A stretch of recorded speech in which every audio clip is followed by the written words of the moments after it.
saw your son there poking his head around the corner. That was cute. Welcome, everybody. We are live here. I'm here with a good friend of mine, a friend of Biola, someone I would consider one of the leading Christian thinkers today, Dr. Stephen Meyer. So I want to thank you for coming on from your home, I assume, up in Washington. Is that where you're at right now? A home office, man. Absolutely. We're doing the whole shelter in place thing. So I thank you for letting me get out of the house a little bit and share some thoughts beyond these four walls. Well, we have a lot of people who've been commenting online that are really excited to hear about your new book, what you're working on. And so for those who are watching right now, we're going to come back and take some questions towards the end. But hang on those a little bit so we can unpack this first. I also want to say, Dr. Meyer, thanks for your partnership at Biola. You have been such a blessing to us. You taught a class about a month before the shutdown. We were really fortunate. And students just loved it. The response was so positive. So anybody out here watching and wants to learn more from Dr. Myers, obviously go follow his stuff at Discovery Institute. Check out his books we're going to talk about. You can also come study with him and us at Biola to get a master's degree.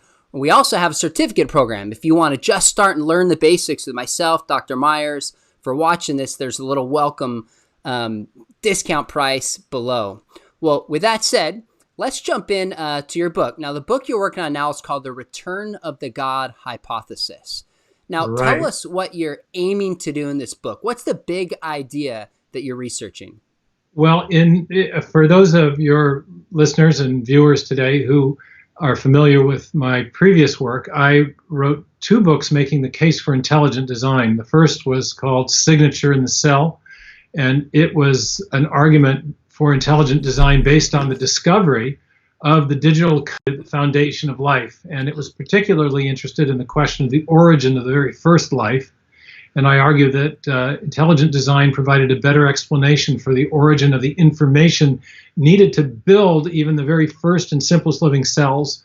And so I made the case for intelligent design. I didn't attempt to identify the designing intelligence, but rather I said that based on our uniform and repeated experience, the kind of effects or artifacts we see in the DNA, the digital code that is conveying instructions for building important functional parts, that kind of information, sometimes called specified information, it's uniformly in our experience the product of a mind. And that's as far as I took the argument, because that was as far as I thought you could take the evidence the argument based on the evidence we had. It was basically, let me jump in before we go to the next one. Essentially, the way I explain to students, and I've heard you frame this, is just like you get a text and it's legible, you trace it to a texter. You see drink Coke in the sky, you trace to a pilot, a book to an author. Information in the cell is best explained by an author or a mind, but that's as far as we can take the argument. Is that right?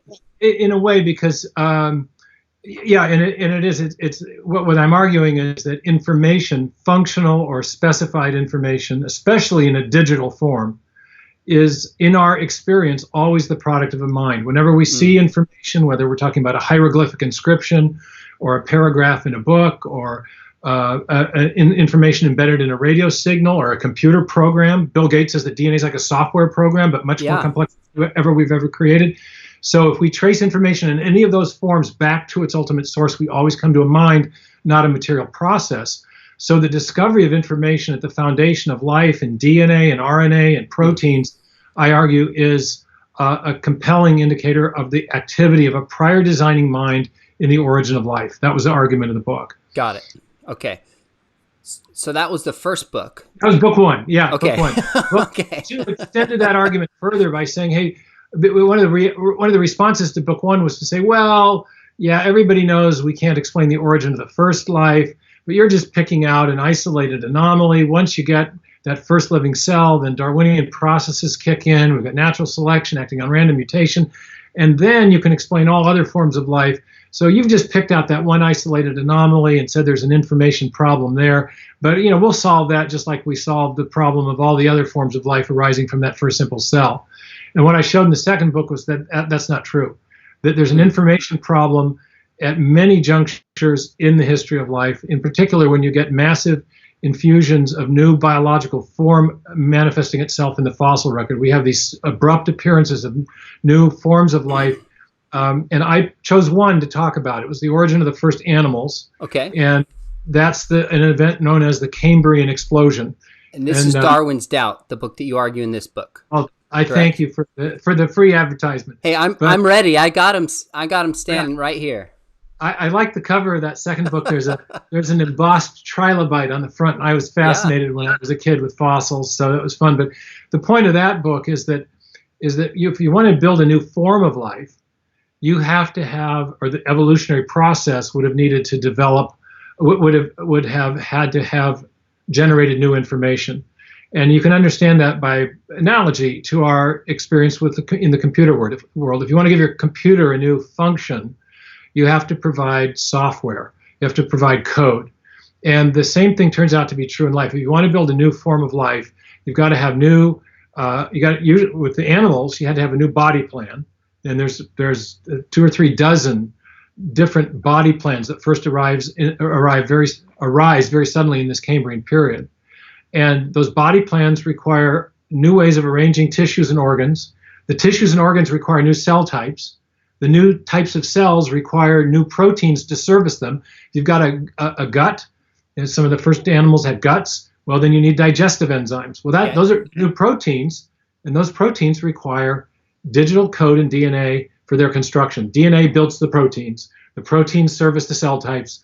The cell types service the tissues and organs, and the organs and tissues are arranged to form body plans. So it's the house that Jack built kind of. But in any case, the point is when you see all this new form arising in the history of life, in events like the Cambrian explosion, and there are others, that form indicates there must have been an infusion or a burst of new information. And so you have the same problem as you have at the origin of life. Where did that new information come from? Now you got a little bit more to work with if you're in the field of biological evolution, because once you have life, you can invoke the process of natural selection. But I end up showing in the book that doesn't really solve the problem, that mutations have to mutational change, which is essentially random with respect to survival and functional outcomes, that those random mutations have to search vast spaces of possible combinations in very little time. So you're looking effectively for a needle in a haystack probabilistically. Okay. And even with natural selection, it doesn't really help because the mutation mechanism has to generate all the new information. It's the engine of creativity. Gotcha. Yeah. So in Signature in the Cell, you're making an information argument that we see in DNA. In Darwin's Doubt, it's an information similar kind of argument, but in the Cambrian explosion, the return of the God hypothesis, you're expanding those two arguments as well as cosmological arguments. Is that right? Right. I'm bringing the cosmology and the physics in because here's after I made the argument for intelligent design. And the second book also made a positive case for design, again, based on our uniform and repeated experience of what we know it takes to generate information. And in doing that, I should mention, I was self-consciously using the same method of reasoning that Charles Darwin used in The Origin of Species. Okay. He was using an historical or forensic style of reasoning that has a name. It's called the method of multiple competing hypotheses, or inference to the best explanation. If you're a philosopher, you'd call it inference to the best explanation. If you're a geologist or an evolutionary biologist, you'd be using the method of multiple competing hypotheses. But the point is, when Darwin was thinking about, well, how do you determine the cause of an event in the remote past, he used this method.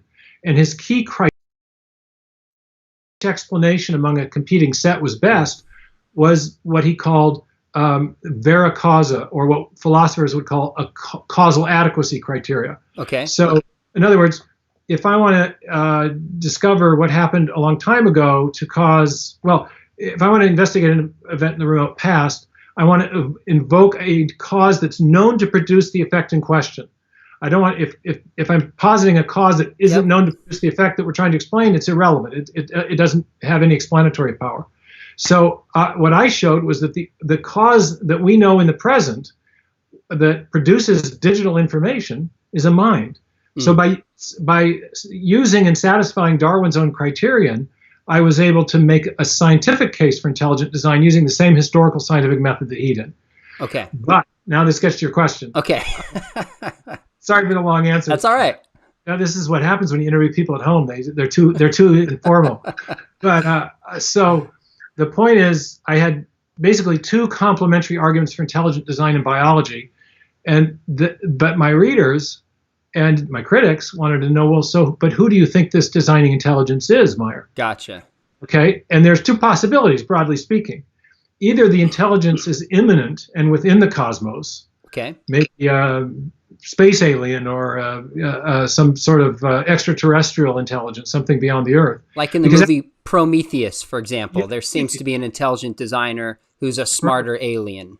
Right. Well, and Francis Crick actually proposed this in his book, Life Itself. No less a person than Francis Crick proposed this in 1981, because he knew that explaining the origin of life terrestrially was very, very difficult. The conditions weren't right here for a spontaneous chemical evolutionary origin of life.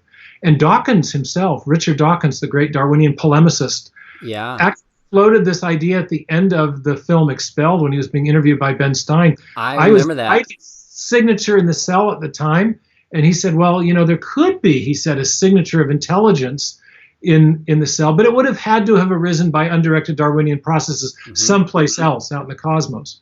So that's one possibility as the identity of the designer. It could be an extraterrestrial but immanent within the cosmos. Yep. The other possibility would be a transcendent intelligence, aka God. So basically, alien or God are the two basic options. It's not another human being, because the first cell, the Cambrian explosion, the mammalian radiation, the angiosperm big bloom, all those events which were attested to a massive infusion of information into the biosphere, all occurred long before we came on the scene. And so it's a non-human intelligence. Is it an alien or God? So what I do in the new book is I address that question head on. And the other thing my readers wanted to know was, well, okay, that's the question, and what can science tell us about that? And I, had been thinking about this for quite a long time, and thought, science can tell us quite a lot, just not the biology. The biology leaves the question somewhat open-ended. But if you bring in the physics and the cosmology, it turns out that theism, among the great worldviews, the great systems of thought that we call worldviews, uniquely can explain what we know not only about biological origins, but about physical and cosmological origins. Okay. So, yeah, one of the key things that was discovered, of course, was what's known as the fine-tuning. It started in physics in the 1950s with Fred Hoyle. In the 60s, 70s, we keep discovering these additional parameters of the universe that are necessary to make life possible. So we live in apparently what the physicists sometimes refer to as a Goldilocks universe. Let me turn that off. That's awkward. No problem.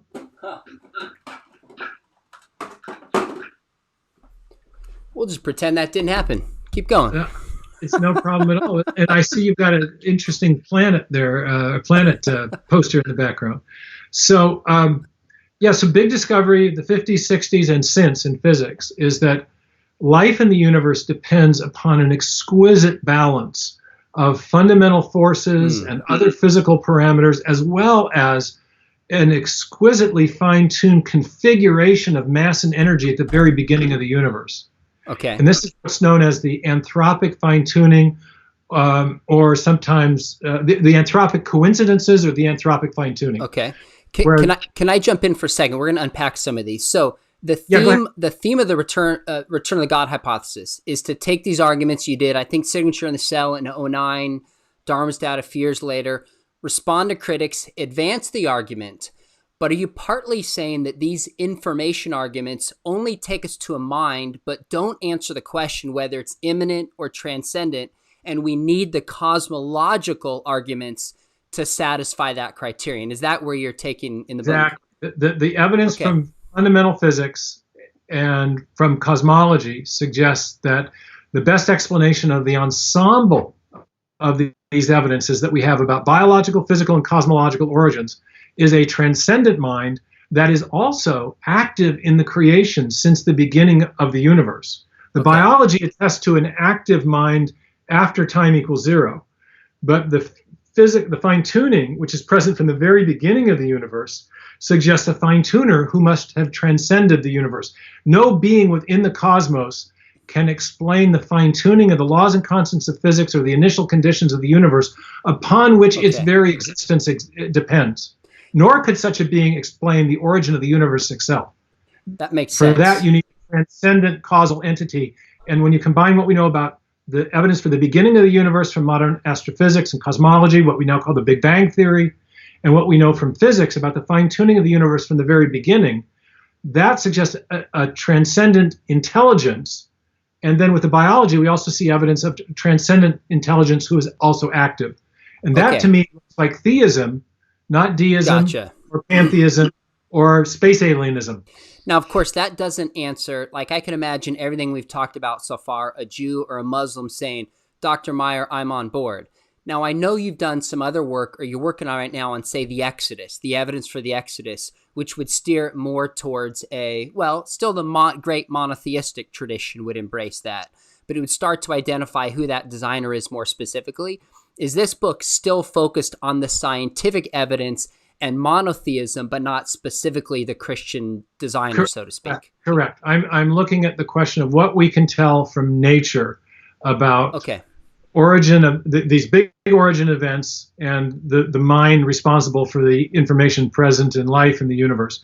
Because the fine-tuning is another way of thinking about information as well.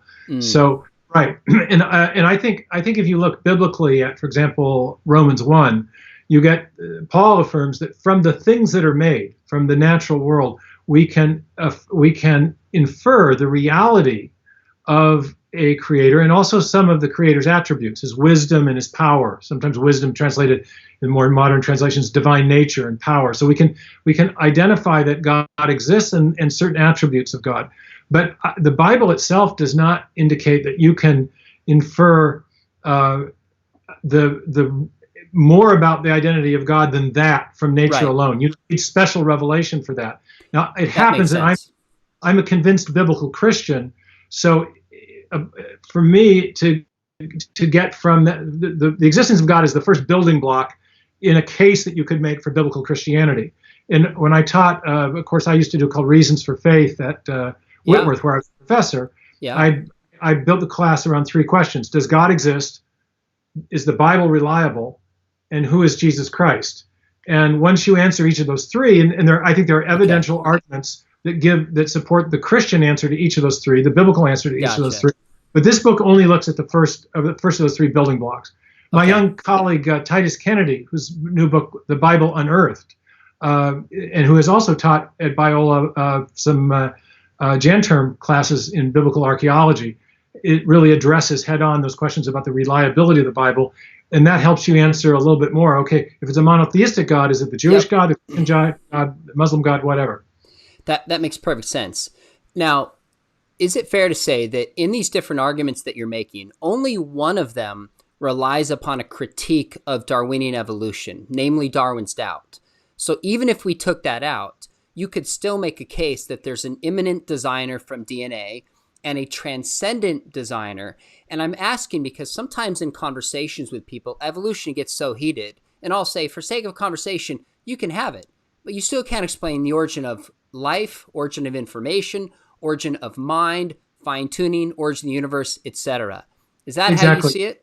Yeah, the Darwin's doubt argument was, in a sense, icing on the cake as far as the biological design argument, because you can make a very powerful argument for design at the level of the individual, the first simplest cell. Because the whole Darwinian program was always, we're going to explain complexity in the tree of life from simplicity at the base of the tree. But the big discovery of modern molecular biology was that the simplest living thing was enormously complex on a scale that no one had ever imagined. And it's an integrated complexity. It's a hierarchically organized information-rich information processing system that's been discovered in the cell. So you've got the digital code in the DNA that's building the proteins, but the DNA and proteins are functionally integrated in you need the proteins to read the information on the DNA. You need the DNA to build the proteins. There's all kinds of cellular machinery that mediates that. It's awesome, and it's on a miniaturized scale. So no, you don't need to critique biological evolution, but the evidence of design that you find after the origin of life provides additional evidence that the designing agent is active in creation. That makes sense. So let me play a little bit of devil's advocate with you. You also wrote another book I got here, Theistic Evolution, just a massive text, theology, philosophy, and scientific critique of Darwinian evolution. There's been a lot of work I know you're aware of because you've engaged in some of these public conversations of Christians saying, hey, we can have evolution and historical Adam. Doesn't mean we don't have a fall. We don't mean a purely materialistic kind of evolution. Part of your project, it's much bigger than this, but has involved kind of critiquing this Darwinian mechanism. Why not say, all right, look, why not widen the tent, so to speak, and say believing in Darwinism and Christianity is one possible way to do this. ID is another one. Why not approach it that way would be one question that I would have. Well, my main response is because I don't think it's true. And I think we've been way too deferential to the putative authority of the mainstream evolutionary biologists. And here's, I'll let you in on a little secret. The mainstream evolutionary biologists know that the standard textbook theory of biological evolution known as neo-Darwinism does not work. I attended a meeting in 2016 at the Royal Society of London. It was called by people in what's called the third way. Okay. And the evolutionary biologists who have rejected the modern synthesis, which is another name for neo-Darwinism, that's textbook evolutionary theory that we all learn in college textbooks. And they're looking, but they don't want to embrace intelligent design. And so they're looking for some sort of new evolutionary mechanisms that would have the kind of creative power that they know mutation and random mutation and natural selection lack. So, quick illustration: if you've got a section of functioning computer code and you start randomly changing the zeros and ones, are you going to degrade that code to the point of non-function first, or will you stumble upon a new program or operating system? When I ask that as a rhetorical question, and the programmers in the audience, they all start laughing. They know that if you start changing digital information in a random way, you're going to degrade that information to non-function long before you get to something new or useful. The Darwinian mechanism, yes, there's the natural selection part, which is sort of non-random death. There's a sifting part of the mechanism. But the innovation must come from the random mutations. And yet random mutations, we know from experience, degrade functional information. And this is increasingly recognized among many other problems among evolutionary biologists. So they're looking for some kind of a mechanism that will have the kind of creative power that could explain something like the Cambrian explosion. And they haven't found it. At this conference in 2016 at the Royal Society, one of the third way leaders in the third way, a science journalist named Susan Mazur, who's been a mover and shaker in this, wrote a post-conference review, said the conference was characterized by a lack of momentousness. In other words, we did a great job characterizing the problems with neo-Darwinism, but we didn't come up with any other mechanisms that really solve the problem that we see the neo-Darwinian mechanism has. So now we fast forward to our friends in the theistic evolutionary community. They want to say that the mutation selection mechanism and other unspecified, usually unspecified evolutionary mechanisms are the means by which God created. Deborah Harzma, who's the head of the Biologos group, a very, very nice Christian woman, says this explicitly. And we want to say, Deborah, TE friends, evolutionary creationists, whatever people want to call themselves, why attribute to God, why attribute the creativity of God to a mechanism that on scientific grounds, even secular evolutionary biologists are now acknowledging lacks creativity? If mutation and selection don't have creativity, why say that's how God created? It scientifically doesn't make any sense. And it looks to us like one of those attempts to kind of mimic what supposedly is required of us culturally, to be sort of with it. Scientists, we want to be, we don't want to be denying. In fact, many of our TE friends will just say, well, if you deny evolutionary theory, you're bringing scientific disrepute to the church. And we want to say, well, let's not do our scientific analysis by analyzing consequentially what it's going to do or not do for us culturally or apologetically. Let's just analyze the evidence, and let's not then try to synthesize a theistic understanding of creation with a failed evolutionary theory. Okay. So whether or not there's theological issues is secondary to you because you just don't buy either Darwinian or other neo-Darwinian mechanism as sufficient to explain the diversity and complexity of life. I think there are equally formidable theological and philosophical issues. On both. Okay. But I was in a seminar held by a couple of Christian philosophers who critiqued our theistic evolution critique book. Okay, the one that you held up, the big fat white one. I'll hold it up again. It was at the event. Yes, Huge. It's Theistic Evolution, a scientific, philosophical, and theological critique, we call it. There you go. In case you forgot your title, held it up there for you. Critiquing our critique, which was great. And we had a session at the Evangelical Philosophical Society meeting. And so there were 4.5 of them and 2 of us on the panel. And Paul Nelson and I were the 2 defending the book. And we really didn't have enough time. We each had 20 minutes. So we both chose to make some very formidable scientific critiques of the evolutionary mechanisms by way of saying, not answering the question, can you synthesize a meaningful doctrine of providence or creation with evolutionary theory, but rather should we? Are we under any epistemic obligation to do so? And we argued, I think pretty persuasively, that no, we're not. But downstream from that, even if you say, well, maybe we must, then I do think there are theological and philosophical problems that come along with that. I want to return back to your book, The Return of God Hypothesis. But for those watching, in June, actually having on one of your colleagues, who's a colleague of mine at Biola, Doug Axe and Josh Swamidas, coming from different perspectives to kind of talk this through so both sides can be heard. So we'll come back and we'll explore that issue of evolutionary creation forward in the future. But on your book, I'm curious, when you say the return of the God hypothesis, is this that the new atheists are dead from a decade ago, so now it's returning? Is this Time magazine was wrong in 1966 on the cover when it said, "Is God dead?" Or are you going back a few centuries to like the Enlightenment saying all Western history has been misguided and God is back? What do you mean by the return of the God hypothesis? Well, it's great that you asked that question in that way because I meant the title to invite a story, and I tell a story in the book. And the story is the story of the rise of modern science. And historians date that to between 1500 and 1750 or even earlier. If the historians of science are more friendly to the Reformation, they typically say the rise of modern science started about 1500. If they're more Catholic oriented, they'll see the roots of modern science in the great Catholic philosophers like Grosseteste and others and Roger Bacon back in Oxford, University of Paris, and others back to the 1300s.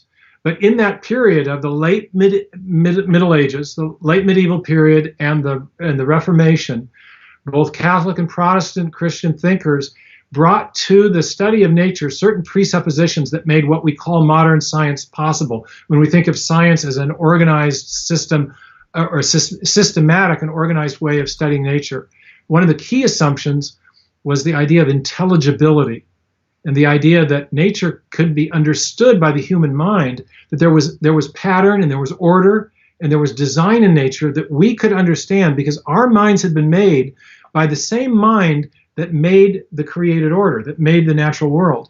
And so there was a principle of correspondence. There was a reason or a rationality built into nature that we were uniquely capable of understanding because our rationality had the same source in the Creator God. So that was one of the key ideas. Another one was the idea of the intrinsic order of nature, and there were many others. And I tell the story of the rise of modern science at the beginning of this, up through about the time of Newton. And then in the 18th century, you're right, you get the Enlightenment philosophers, some of whom are still theistically oriented, like Kant, others that are more skeptical, like Hume. But in the 19th century, then you have a series of scientific theories that are established mainly at first to explain origins. We have Laplace's nebular hypothesis, which is a theory about the origin of the solar system. Then you get the great geologists explaining the origin of the mountains and canyons and river deltas, all by strictly undirected, unguided processes. Then Darwin comes along with his theory of natural selection and random variation is the explanation for the origin of new forms of life. His evolutionary ideas are extended to explain in the backwards direction the first life, and in the forward direction the first human life, with his book Descent of Man. And then you get other materialistic thinkers like Freud and Marx in the 19th century, Huxley and Haeckel. And by the end of the 19th century, you have this sort of science-based worldview that scholars called scientific materialism. Okay. In the sense that you explain everything, the origin of the solar system, the origin of the planet, the origin of the features on the planet, and the origin of all forms of life right up to human beings in this seamless, materialistic way with, as Laplace put it, no need of that hypothesis, no need of the God hypothesis or the design hypothesis. That was part of the way science was done with Newton and Boyle and Kepler.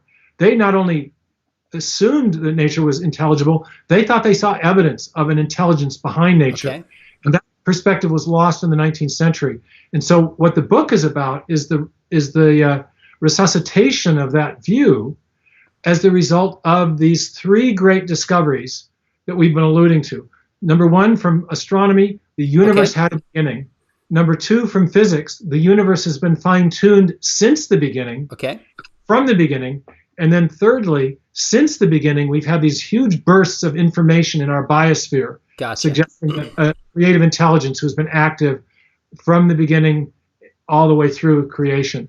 Okay. A few people have asked, it seemed like the book was going to be released in March, and now it's like indefinitely we're not sure. What's the status of when the book is going to come out? The date has been fixed. It's March of next year, 2021. March of next year. Okay. Yes. And it's March the 30th. We had pushed for a November opening. The Harper people, for reasons having to do with promotion timing and their book schedules and stuff, thought we'd be better to do it in the spring. And so we're building a good promotion campaign around it. It is available for pre-sale now on Kindle, and will soon be pre-sale available in hardback. But right now it's available in Kindle. As it gets closer, let us know, and we will do what we can at Biola to get the word out. Because one of the things I love about the way you write is, obviously you've done PhD at Cambridge, highest level work, but I read it. That's not my field in science. I can understand it. You tell a story, you translate very, very well.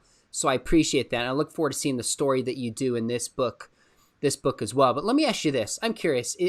Correct me if I'm wrong. About 3 decades you've been writing, speaking in the intelligent design movement. Is that roughly correct?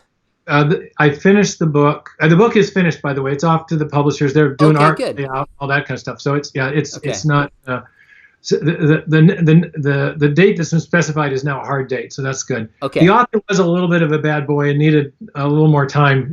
Okay. I did a deep dive on something called quantum cosmology that I'm really excited about. Okay. You may have encountered some of these guys who say, like Lawrence Krauss or Alexander Lincoln or the late Stephen Hawking, who want to say, well, even though the universe had a beginning, we can explain the origin of the universe from nothing by reference to the laws of physics. Yep. And I show that those laws of physics are actually themselves information-rich expressions that imply prior mental activity. And so even if you can explain the origin of matter and energy from nothing, you can't explain the origin of the information that gives us the kind of structured universe that we have. And so there's an information-based cosmological argument that I've developed in the book that I'm very excited about. And that I did some retooling. I went back to my physics background and really took a deep dive on that stuff. But anyway, I forgot what your actual question was. So let me go back to the other one. Well, that's okay. This seems like a novel argument that I haven't heard, that I've heard from Krauss and others, that the universe can come from nothing. Now, of course, what they mean by nothing are quantum vacuums. It's not literally no thing. You're giving a meta argument saying, even if it did come from what they understand as nothing, it still would require a mind. Is that kind of this quantum argument you're making? Yes, that's the bottom line. Let me just unpack it a little bit to tease a bit more. The field is known as quantum cosmology, and it was an attempt to explain the singularity at the beginning of the universe, which Hawking proved in his 1966 dissertation, and then proved further with his dissertation supervisor, Roger Penrose, and then with his colleague, George Ellis, who's very much still alive and with us, a great South African physicist. And Hawking was trying to circumvent later. mean, he came face to face with the evidence for the beginning, not just from the astronomy, but from fundamental physics. And he and his colleagues solved the field equations of general relativity, which was a huge deal. And they showed that there was a singularity at the beginning of the universe, and that a temporal beginning and a spatial singularity.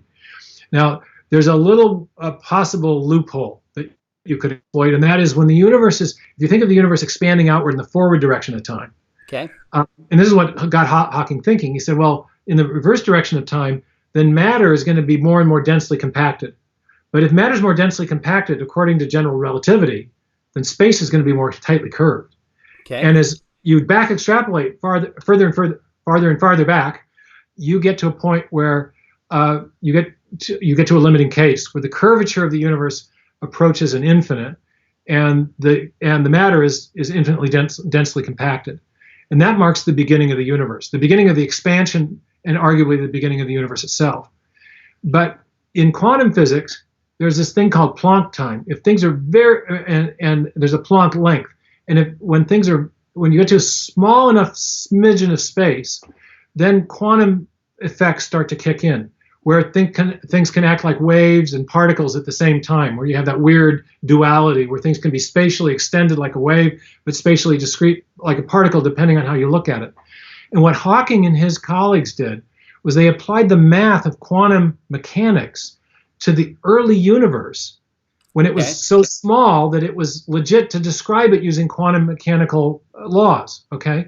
And then they said, well, maybe instead of having a quantum wave describing all the possible places a particle could be, maybe we could write a wave function for the universe that would describe all the possible kinds of universes we could have, all the different gravitational fields that might exist with different shapes of matter, different compaction of matter and different shapes of space.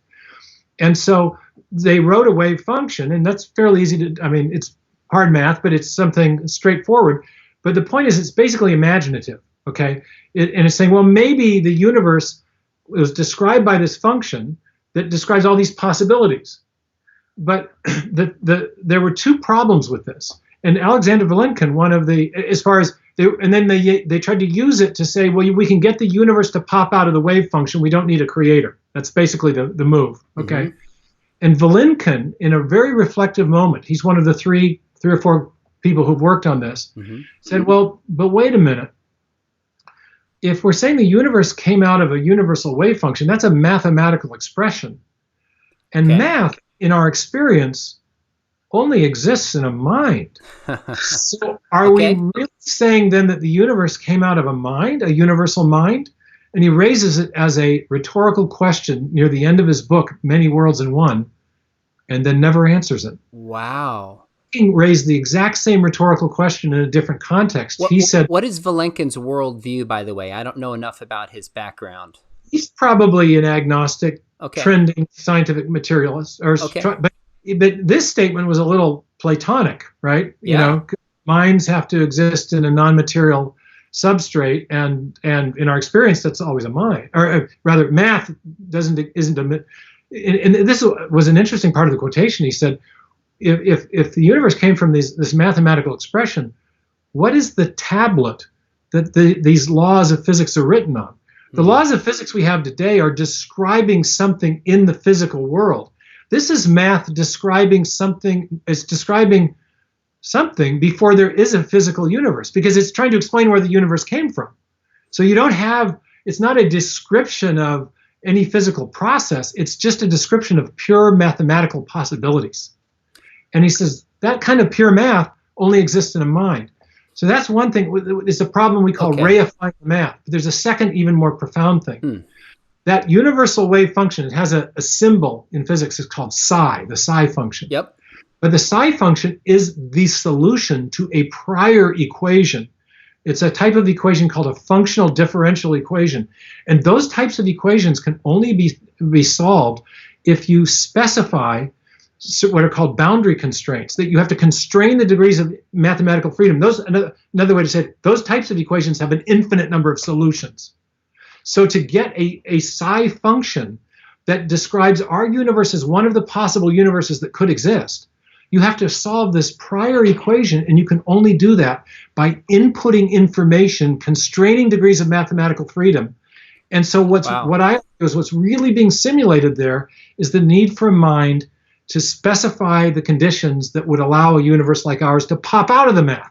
Oh my goodness. So what they're really doing is they're modeling the need for intelligent design to explain the information that's necessary to build a universe. This is an even higher, you might say, meta kind of design, similar to when Einstein says one of the most incomprehensible things about the universe is that it's comprehensible. Why is it even understandable that our minds match up with it and this comprehensibility is built into the universe? You're also saying not only comprehensible, but this mathematical structure points towards a mind because it's not physical, because it's order. So even if something did pop out of nothing, according to the laws, there still has to be mind behind that for that even to be comprehensible. Very good, Sean. Yeah, and more than that, that the mathematical structure has to be constrained to be relevant to explaining our universe. And those constraints, anytime you say, I want this, not that, I want this bit, I want this 0, not that 1, you're imparting a bit of information. So to winnow among this infinite number of solutions down to a version of this hairy equation, it's called the Wheeler-DeWitt equation. It's the analog to the Schrodinger equation in quantum physics. But to winnow all those possible solutions down to one that will just include our universe as a possibility, you have to input a huge amount of information. And who does that? Who does that? It's not the universe. The universe doesn't exist yet. There's no physical system that determines the constraints on the equation. It's the mind of the theoretical physicist. And so what turned me on to this was what goes on in prebiotic simulation experiments. You may know Jim Tour has been critiquing these. Yeah. Because in order to get the chemistry to move in a life-friendly direction, the chemist has to constrain the range of possibilities and outcomes artificially. And that constraining of possibilities is imparting information, and it's being done by a mind. And a perfectly analogous thing is being done by the cosmologists. So I think we've got an information-based design argument at the very foundation of the universe that complements beautifully the information arguments that we've made based on in biology. So I was wondering with your book, because it's broader, if you were going to advance this and tell a story, if you had some novel breakthroughs. Knowing you, I thought he's got to have some novel breakthroughs, and this sounds like it. So let's go back. Let's go back to the argument signature in the cell. You wrote that over a decade ago. What might be the most significant challenge to that book over the decade since you wrote it that in the Return of the God hypothesis you respond to?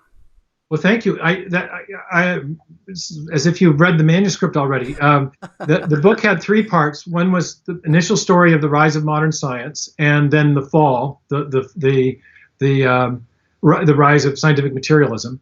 Then I look at the 3 big. I tell the story of the 3 great discoveries of modern science that have brought the God hypothesis back. And then I use some fairly sophisticated philosophical reasoning to explain why theism provides a better explanation of that ensemble of evidence than other competing worldviews. Including, for example, I look at panentheism and pantheism and the whole range. And in my first books, I didn't do much with Bayesian reasoning. I did it all with a qualitative inference to the best explanation method that's typically used by practicing forensic or historical scientists.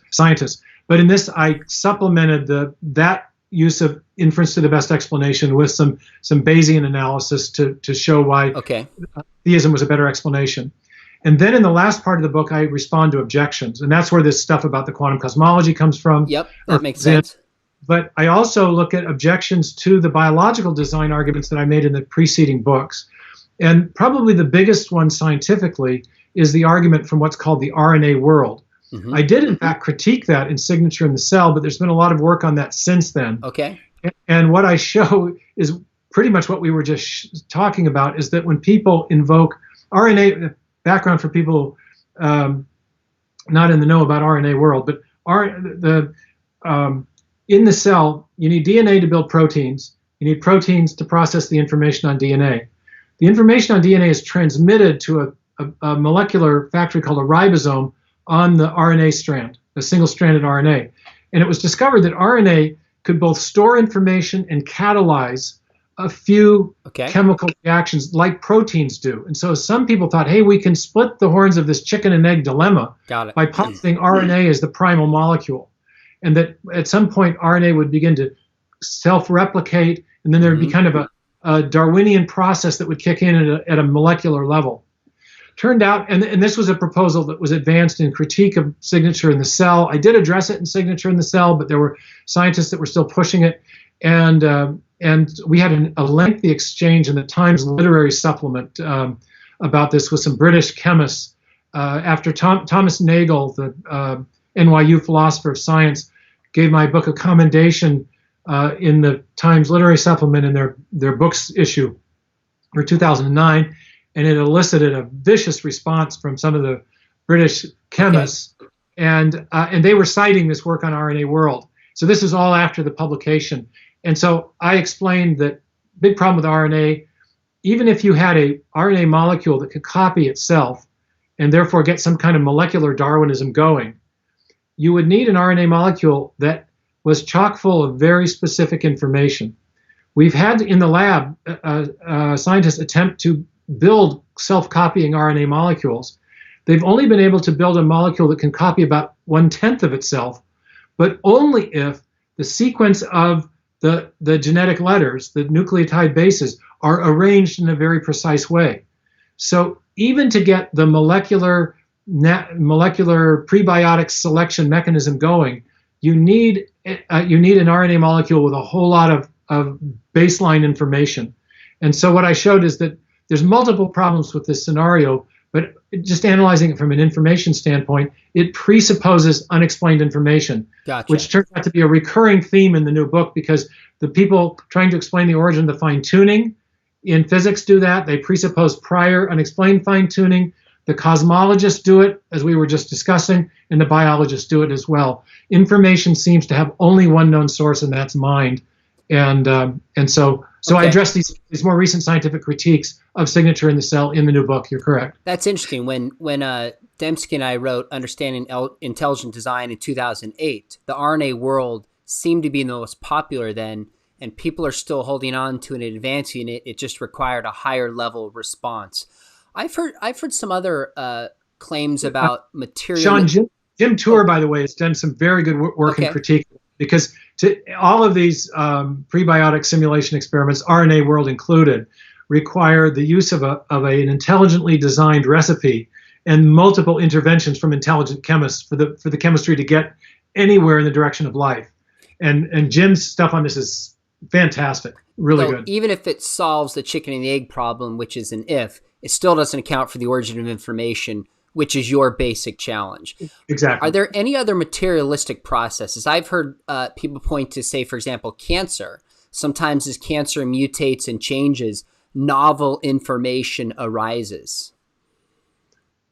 Well, what you have in circumstances like that, and pretty much in all counter examples that have been offered as refutations of the way I made the information case in Darwin's Doubt, which is about already existing life. It is certainly possible, and we have evidence of mutations altering pre-existing protein folds and optimizing them a little bit. Okay. But what we don't have is evidence of mutation and selection building novel protein folds. And a protein fold is the sort of fundamental unit of innovation in the biological world. And when Doug Axe did his important work on showing the rarity of functional proteins, what he was really showing was the rarity of protein folds. And proteins have 3 levels of structure, and the tertiary structure is what corresponds to the fold. And that's the basic structure that allows proteins to have this hand-in-glove fit that allows them to catalyze reactions or build molecular machines or process information.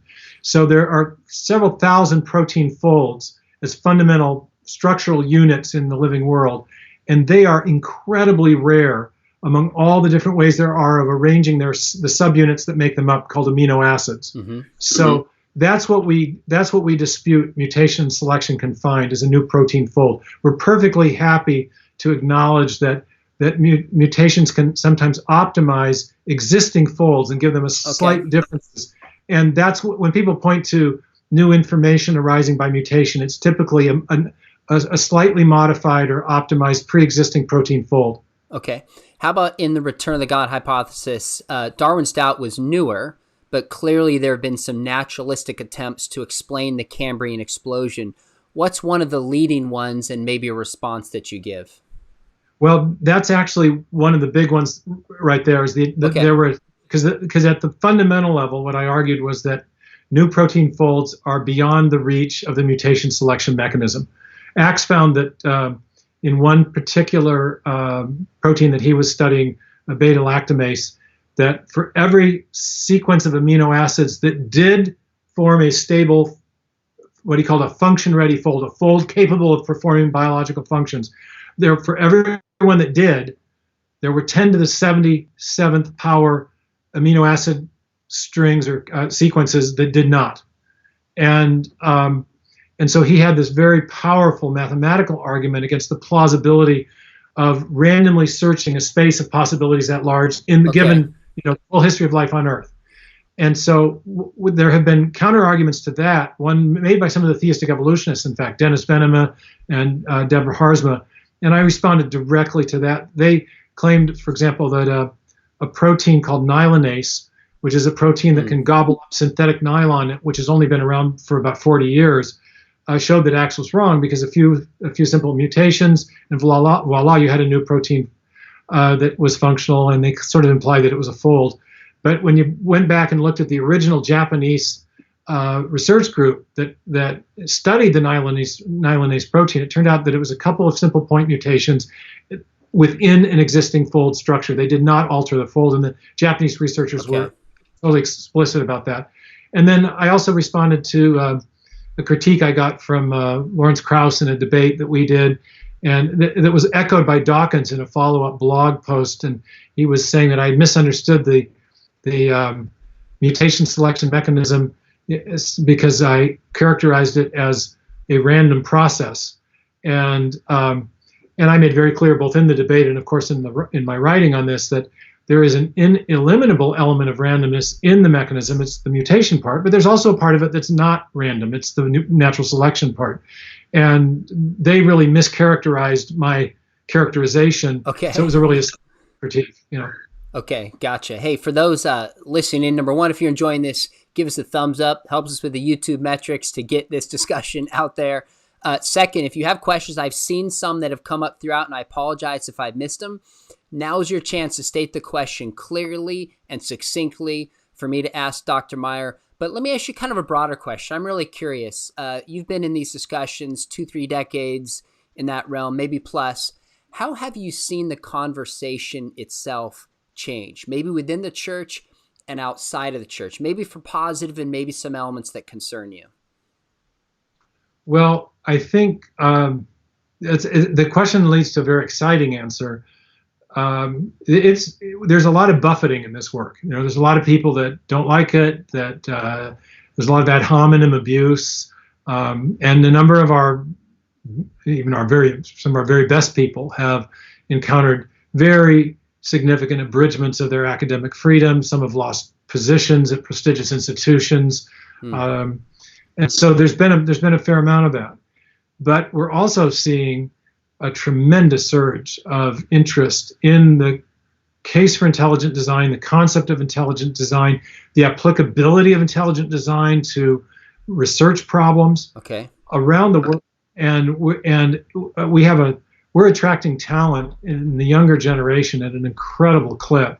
And we've also had a number of high-level scientific conversions in recent years. I point, for example, to Günter Beckley, the German paleontologist who was the curator of the bicentennial Darwin anniversary exhibition at the largest natural history museum in Europe, at the Stuttgart Museum of Natural History, 2009. And he made an exhibit that ridiculed some of the books about intelligent design in the process of extolling the greatness of The Origin of Species. One of his colleagues challenged him to read some of the books because if you're our spokesman, Gunther, he said, you're going to need to be able to answer questions. What if the media ask you questions about those books? And Gunther later said, that was my big mistake.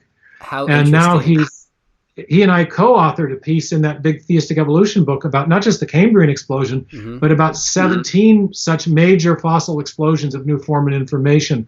And Gunther's now become a really powerful proponent of intelligent design, who's a world-class paleontologist, and was acknowledged as such even on Wikipedia until he announced his support for intelligent design. Then his Wikipedia entry was erased. So you can see the push-pull there. Interesting. Very exciting, this type of high-profile scientists coming into the intelligent design research community, but also always with a price. And so that makes it kind of interesting. It's an intellectual adventure for sure. Hey, let me jump in here and ask you this. I'm not as in depth in the weeds in kind of this intelligent design movement as you are, but I've written on this, spoken on this, had a lot of conversations, and I try to follow this as close as I can. And Sean, your 8th book with Dembski is a wonderful primer on intelligent design. You should feel very proud of that. That's a great, for people who are just kind of dialing into this, it's a great place to start. What is this all about? What are the basic tenets of this idea? It was really a fun project. And it seemed like when that came out about a dozen years ago, you had the Dover trial, you have the book or the movie Expelled. There was a lot of press on intelligent design. A lot of that has gone away. So I think some people might get the impression that the movement is fading away. What you're arguing is behind the scenes, there's more young talent, there's better arguments that are being made. You're actually encouraged about it overall, despite the larger press that it's sometimes given or not given. Oh, massively so. I mean, okay. The other side decided that, quote, it was over after Dover. And we never wanted to fight in a obscure Pennsylvania school district. We wanted to win the argument at the highest levels of the scientific academy. And what we're finding, we have research projects now all over the world. We have a huge research group in Brazil, a group in Hong Kong, a group in Israel. In fact, we have a Israeli Biocomplexity Society, or Institute rather, in Israel. There's a German-Austrian group with a formal presence, and a UK group, and then really high-profile professors here in the United States. And so we've been doing a lot we've been sponsoring a lot of scientific research. We've shifted from just making the case for intelligent design, which is what I did, and Behe did, and Dembski did, and now we have people taking intelligent design and using it as what historians of science call a heuristic, a guide to scientific research. We're using it to make predictions and then testing the predictions in the laboratory. So we've got some really exciting research coming out. Some of that is yet to be compiled and published, but there's going to be a lot more coming out. So I'm hugely optimistic about essentially what we've seen is exponential growth where it matters, and that is in the scientific research community of scientists interested in and who are using intelligent design as a concept and guide to research. There's a question I see here from Michael Britt. This is a great question. How should we engage the concept of the historical atom? Now, I'm not going to defer that to you because just 2 weeks ago, I had Fuzz Rana on with Reason to Believe, who takes kind of an old Earth model. Josh Swamadas, who actually takes an evolutionary model. Very interesting conversation. I would suggest you go listen. I think that'll be very, very helpful. Here's a question. I've seen you address this before, but it comes up a lot. From Jerry, it says, is it plausible that God set in motion all particles in the universe in such a perfect way that evolution unfolded as it did? Possible in the sense of a logical possibility, implausible in the extreme scientifically. And this is actually one of I have a whole chapter devoted to this, because if you could conceive of the evidence of design being all front-loaded at the beginning of the universe, you could hold that deism was an equally plausible metaphysical hypothesis vis-a-vis theism as an explanation for the whole ensemble of evidence that we see.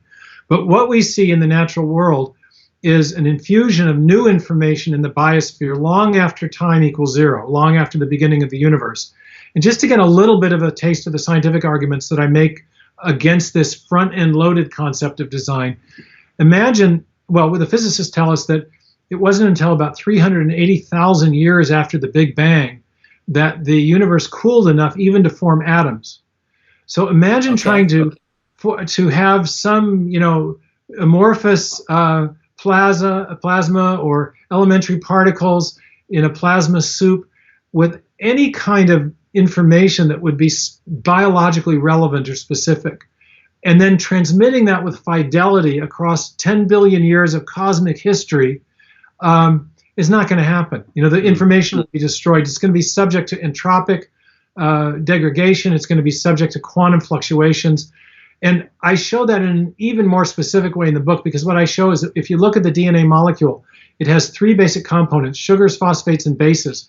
And if you have all of those in a really life-friendly prebiotic soup, there are not bonding affinities between those 3 components that determine the sequential arrangement of the genetic letters, the nucleotide bases that constitute the information in DNA.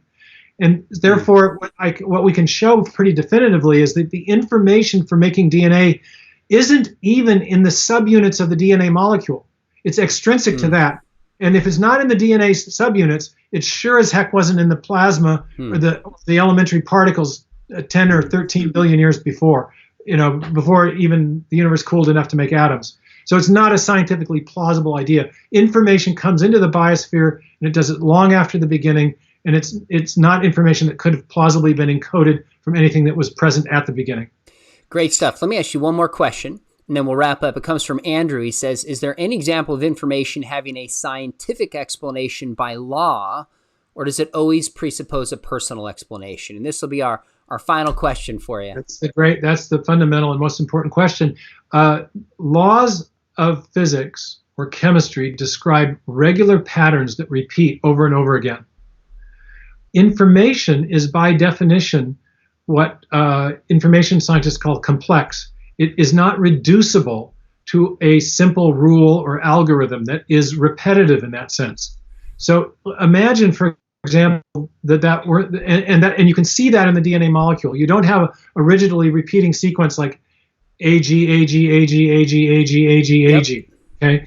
If you did, in fact, you couldn't build all these intricate and complex protein structures. It's the complexity of the information, or really complexity is one part of what we mean by functional information. If it's complex, and it's complex in a way that's specific to do a job, we say that the sequence has functional information. The kinds of patterns that laws describe are rigidly repetitive. I drop the ball, it falls. I drop the ball, it falls. I drop the ball, it falls. Sun up, sun down, sun up, sun down.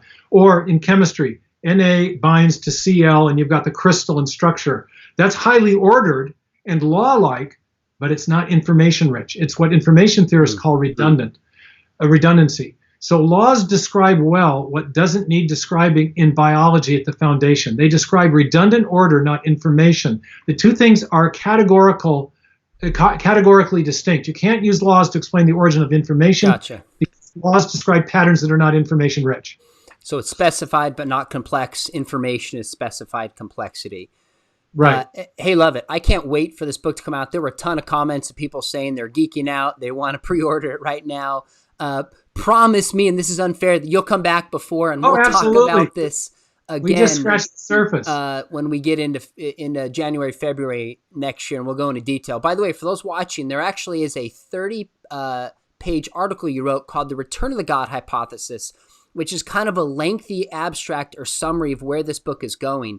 And I put a link to it in the notes for this YouTube channel below. So if you want to find further, I would suggest that you check that out. In the meantime, you can pick up Dr. Meyer's book, Darwin's Doubt, if you haven't read it yet. Even if you don't embrace intelligent design, very interesting, well-written book that's eye-opening, as well as his book, Signature in the Cell. So don't go yet, Dr. Meyer, but on behalf of Biola, our apologetics program, we appreciate you a ton. I want to encourage you to keep up the good work. And those watching, think about joining Dr. Meyer and myself at Biola. Come get a master's. We have a degree in science and faith, and also one in apologetics. And Dr. Meyer is one of our guest lecturers every chance we can get him. And we also have a certificate program. If you're thinking, I don't want to get a master's, but I want to get started and have a process way to work through, there's a discount code below for checking out and joining us for this conversation. So thank you all for joining us. This has been a wonderful conversation. Have a great night. Thank you, Sean. Yeah.